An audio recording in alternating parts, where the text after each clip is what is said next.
देखते हैं, बड़ी ही सुंदर कथा है।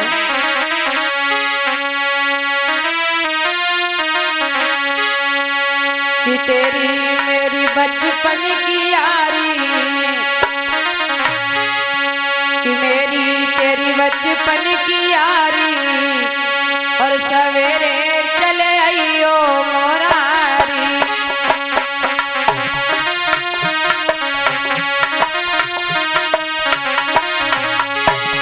कि तेरी मेरी बचपन की यारी, सवेरे चले आइयो मोरारी।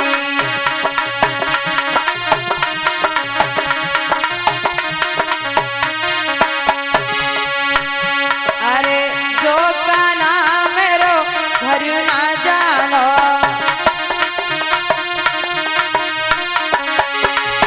अरे जो रसिया मेरो घर ना जानो,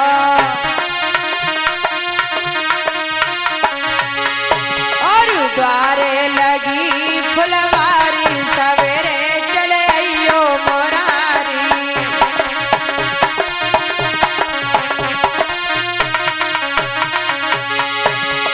तेरी मेरी बचपन की यारी, सवेरे चले आइयो मोरारी।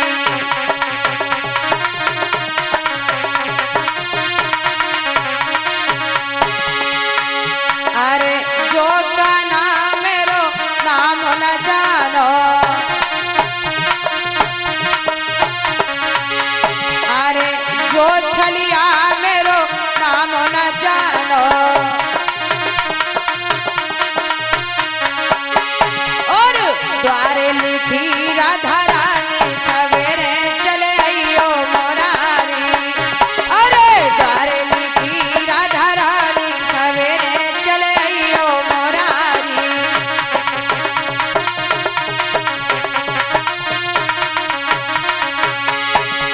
तेरी मेरी बचपन की यारी, सवेरे चले आइयो मोरारी।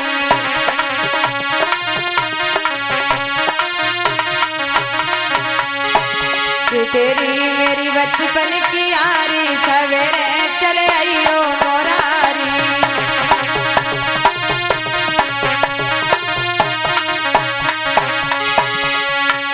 अरे जो का ना तुम हमको न जानो, अरे जो रसिया तुम हमको न जानो, और साड़ी को पल्लू गुलाबी, सवेरे चले आइयो मोरारी।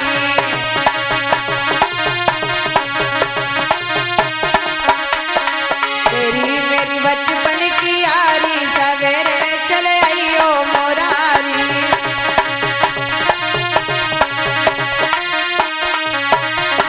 तेरी तेरी बचपन की यारी, सवेरे चले आइयो मोरारी। तेरी मेरी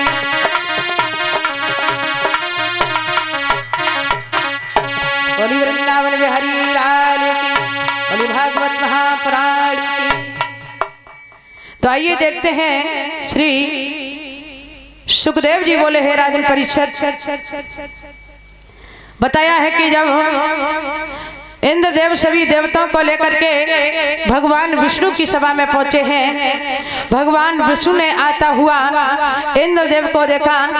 भगवान विष्णु कहने लगे, कहिए इंद्रदेव, आज आपका आना कैसे हुआ है? इंद्रदेव हाथ जोड़ करके खड़े हुए, दोनों आंखों में आंसू आ गए, कहने लगे, हे प्रभु, आपको पता होना चाहिए कि मुझे दुर्वासा ऋषि ने श्राप दिया है, और हे नाथ, जब से मुझे श्राप हुआ है तब से यदि कहीं देवता को राक्षस अकेला पा लेते हैं तो किसी भी राक्षस को जिंदा नहीं छोड़ते।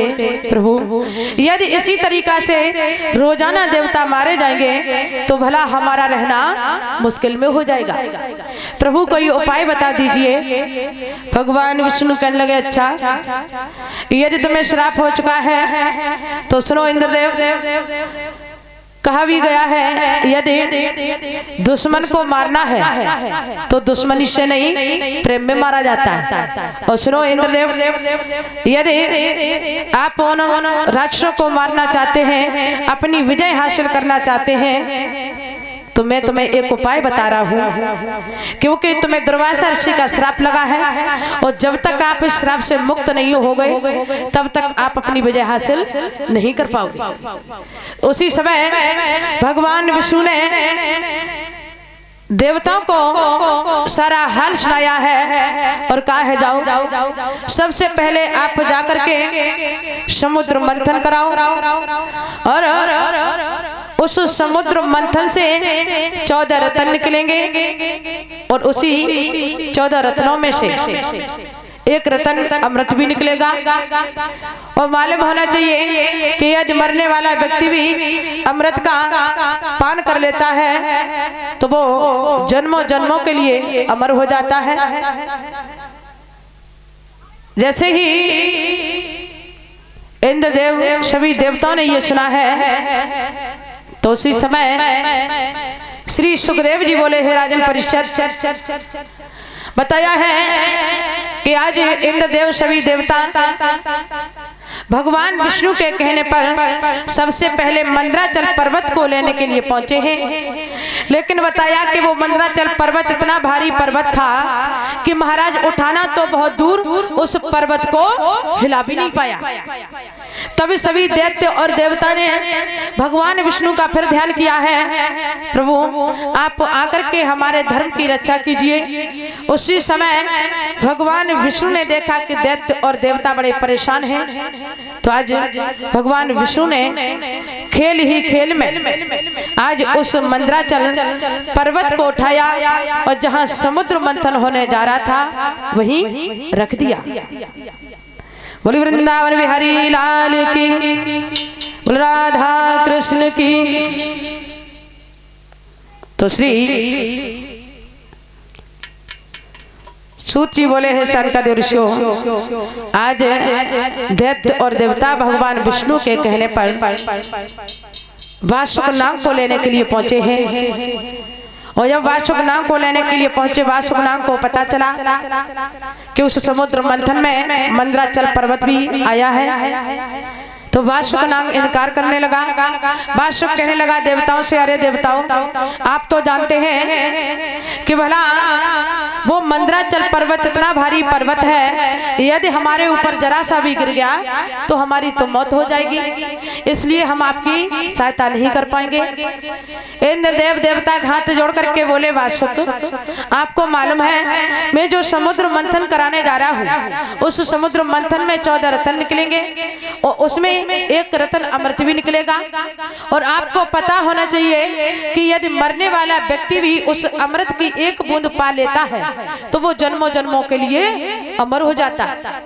वासुक नाग को लालच हो गया।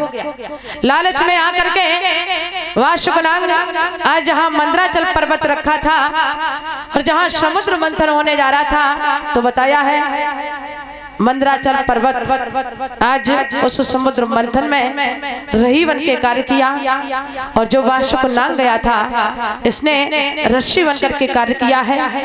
लेकिन वासुक नाग ने सभी देवताओं को पहले ही समझा दिया था कि जितने भी देवता हैं वो हमारी मुख की तरफ नहीं लगेंगे, क्योंकि जितने भी देवता हैं सब पूंछ की तरफ लगेंगे, क्योंकि मैं अपने मुख से आग भी निकालूंगा, जहर भी निकालूंगा, इससे देवताओं को परेशानी होगी। तो आज और राक्षसों के मन में ये लालच पैदा हो गया, कहीं ऐसा न हो कि वासुक नाग के मुख से अमृत निकले, तो सभी राक्षस लालच में आकर के वासुक नाग के मुख की तरफ लग गए। बताया है कि जब समुद्र मंथन हुआ तो सबसे पहले आग निकली है। जैसे